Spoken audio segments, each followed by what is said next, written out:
घालतच म्हणून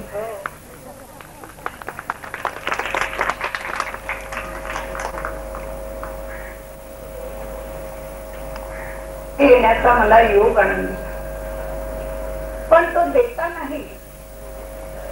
माझा बोलण्याचा आजचा विषय आहे कृष्ण आणि गीता. त्यापैकी पहिलं कृष्ण म्हणजे काय हे अगोदर सांगते.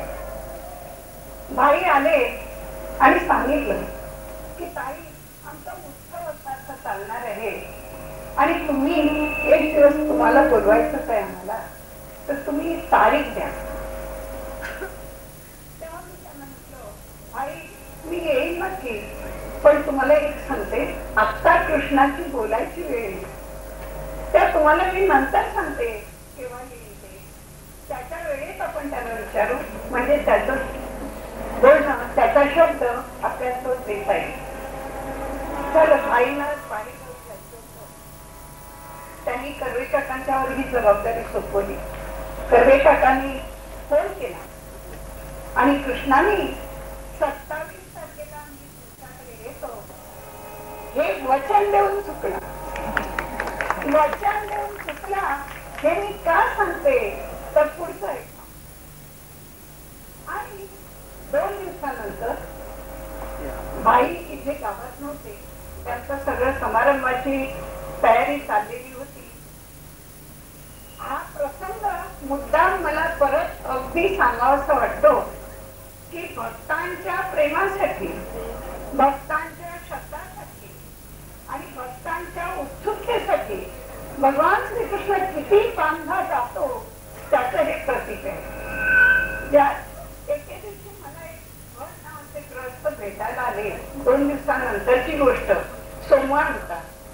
आणि ते भट बोलता बोलता मला म्हणाले ताई उत्सव आहे ना, मी एके ठिकाणी गेलो होतो आणि त्याने मला सांगितलं तुम्ही खऱ्या नमस्कार करायला गेला पण खऱ्या अर्थाने योगेश्वराकडे गेला नाही तुम्ही, आणि म्हणून मी आज आलेलो आहे इथे नमस्कार करायला. स्वामी समर्थांचा उत्सव आहे सगळीकडे आणि त्याच्यासाठी मला ते मी आलेलो आहे नमस्कार करायला. हे वाक्य ऐकल्याबरोबर झटकन श्रीकृष्ण बोलला मी सामुदायिक कार्यक्रमाला जात नाही हे विसरली का तू? बापरे, एकदम मला घाम सुटला. चहाचा कप हातातला छटकरला, खाली ठेवला आणि मी ताबडतोब पहिलं म्हटलं कर्वे काकांना फोन लावा आणि त्यांना सांगा, त्यांना सांगेन म्हणून मी कर्वे काकांना फोन लावला आणि सांगितलं कर्वे काका 27 तारखेला माझं येणं निश्चित आहे असं मला सांगता येत नाही, कारण कृष्ण आत्ताच बोलला मी सामुदायिक कार्यक्रमाला येत नाही हे तुला सांगितलेलं आहे की. कर्वे काका बोलले आता कसं करणार, आता मी माझ्याकडून आटोकाट प्रयत्न करतो, भाईना कळवतो. भाई त्यावेळेला अबूला गेलेले होते आणि दिव्याला फोन करून सांगतो आणि हे सांगितल्यानंतर काय होतं ते पाहू. पत्रिका छापल्या गेल्या नसतील तर मग तो काय प्रश्न उद्भवणार नाही, पण पत्रिका जर छापल्या गेल्या तर कृष्ण बांधला गेला. सांगायचं तात्पर्य या ठिकाणी भक्तांच्या प्रेमासाठी नंतर काकांना कळलं ही पत्रिका सगळ्या छापलेल्या आहेत आणि दुसऱ्या दिवशी एक कृष्ण भक्त गुलाट आमच्याकडे आले आणि ते म्हणाले ताई हा तुम्हाला पत्रिका द्यायला आलेलो आहे सगळ्या कार्यक्रमाच्या. आणि नंतर कृष्णाला विचारलं कृष्णा तू बाजूला आणि मला काय ते तू बोलला म्हणून मी सांगितलं आणि तू आता म्हणतो मी सामुदायिक कार्यक्रमात जाणार नाही. पण या सगळ्यातून एकच गोष्ट लक्षात ठेवायची की भक्तांना दिलेल्या शब्दामध्ये तो किती बांधला जातो आणि त्यावेळेला सांगितलं आता जायला तुला हरकत नाही. पण या घटनेवरून तुमच्या सगळ्यांच्या कृष्ण भक्तीच्या प्रेमाचं कशी त्याला ओढ लावली हे या घटनेवरून कळलं. पहिली घटना ही मुद्दाम सांगावीशी वाटली. सांग म्हणाला म्हणूनच सांगते.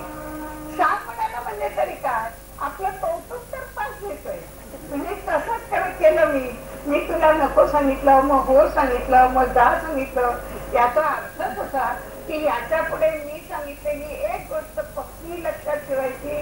हा मला तुला धडा शिकवला की सामुदायिक कार्यक्रमात जायचं नाही. कार्यक्रमाला मी जात नाही याचं कारण तो कार्यक्रमामध्ये तू इन्व्हॉल्व्ह होऊ नये असं मला वाटतं. आणि पण आज मात्र तो इथे जो आलेला आहे तो तुमच्या सगळ्यांच्या भक्तीच्या ओढीनीच आलेला आहे आणि त्यामुळेच येता आलं असं मला पुन्हा पुन्हा सांगायचंय.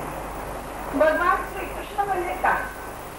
भगवान श्रीकृष्ण म्हणजे हल्ली तर असं सांगतो मी तुमच्यामध्ये जागृत आहे, तुमच्यामध्ये जागृत आहे, तुमच्याकडून तर्फेच बोलतो आहे आणि तुमच्याच हातातून काम करतो आहे. भगवान श्रीकृष्ण म्हणजे प्रेम, भगवान श्रीकृष्ण म्हणजे माया, भगवान श्रीकृष्ण म्हणजे भक्ती, भगवान श्रीकृष्ण म्हणजे श्रद्धा आणि भगवान श्रीकृष्ण म्हणजे तुम्ही दिलेलं ओतप्रेत प्रेम म्हणजे भगवान श्रीकृष्ण. कृष्णाला कधीतरी कोणी असं विचारतं, नवीन आलेले ग्रस्त कोणाला त्यांना माहिती नसते म्हणून हा प्रश्न असतो, कृष्णा येताना तुला काय आणावं लागतं तिथे? तेव्हा श्रीकृष्णाचं दिलेलं उत्तर काहीही आणावं लागत नाही, फक्त तुमचं हृदय माझ्याकडे ठेवून या, माझ्याकडे घेऊन या. हृदयाची हाक मला मारा आणि ती हाक मारताना कशी मारा? तुम्ही जी हाक मला मारा ती माझ्या कानापर्यंत पोहोचली पाहिजे अशीच ती हाक असावी. आणि ती हाक म्हणजे ओम नमो भगवते वासुदेवाय, ओम नमो भगवते वासुदेवाय या मंत्राने तुम्ही जेव्हा हृदयापासून मला हाक मारणार त्यावेळेला मी एक सेकंदही कुठे थांबवू शकणार नाही. प्रत्येकासाठी ज्यांनी मला हृदयाची हाक मारली त्या हृदयाच्या हाकेला मी ठिकठिकाणी